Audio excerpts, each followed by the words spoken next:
वैश्विक तनाव का हीरा कारोबार पर असर, पन्ना में टली हीरो की नीलामी। 1 साल बाद होने वाली थी नीलामी। पहली बार उथली हीरा खदानों और एनएमडीसी की खदानों के हीरों की संयुक्त रूप से होनी थी बिक्री। खबरों के प्रायोजक है मेट्रोपोलिस पैथोलॉजी लैब, जहां उपलब्ध है घर बैठे जांच की सुविधा एवं जहां होती है समस्त प्रकार की जांच भरोसे के साथ। पता जिला चिकित्सालय के सामने पन्ना। वर्तमान में अमेरिका, इजराइल और ईरान के बीच तनाव और संघर्ष ने वैश्विक हीरा बाजार में अस्थिरता पैदा कर दी है। इसका असर सीधे हीरा उद्योग पर पड़ा है। देश के प्रमुख खनन क्षेत्र एनएमडीसी और उथली खदानों से प्राप्त हीरो की पहली संयुक्त नीलामी मार्च के अंत में होना तय थी। उसे मंदी और बाजार की अनिश्चितता के चलते स्थगित करना पड़ा।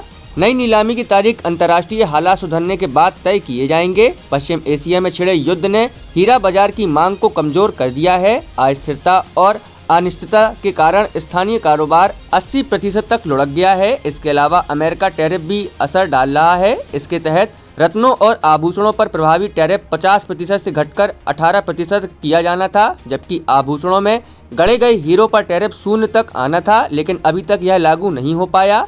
हीरा अधिकारी रवि पटेल ने बताया कि एनएमडीसी और उथली खदानों की पहली बार होने वाली संयुक्त नीलामी अपरिहार्य कारणों से टाल दी गई है। शीघ्र ही नीलामी की नई तारीख घोषित की जाएगी। जानकारों के अनुसार द्वितीय विश्व युद्ध के दौरान हीरे की पॉलिशिंग उद्योग ने खुद को बदलकर नए स्वरूप में आकार लिया था।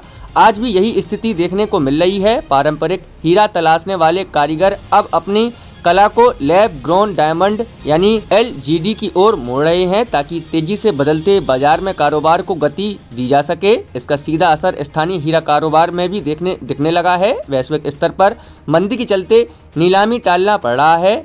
लैब ग्रोन डायमंड की बढ़ती लोकप्रियता और अमेरिका के टैरिफ ने पारंपरिक हीरा व्यापार को चुनौती दे दी है। रेटिंग एजेंसी ICRA की हालिया रिपोर्ट के अनुसार वित्त वर्ष 2026 में कट और पॉलिश हीरो के निर्यात में 7 से 10% तक की गिरावट की आशंका है। पिछले वित्त वर्ष में यह गिरावट 17% तक रही थी। लैब डायमंड के सस्ते विकल्प बनने से प्राकृतिक हीरो की मांग भी प्रभावित हुई है।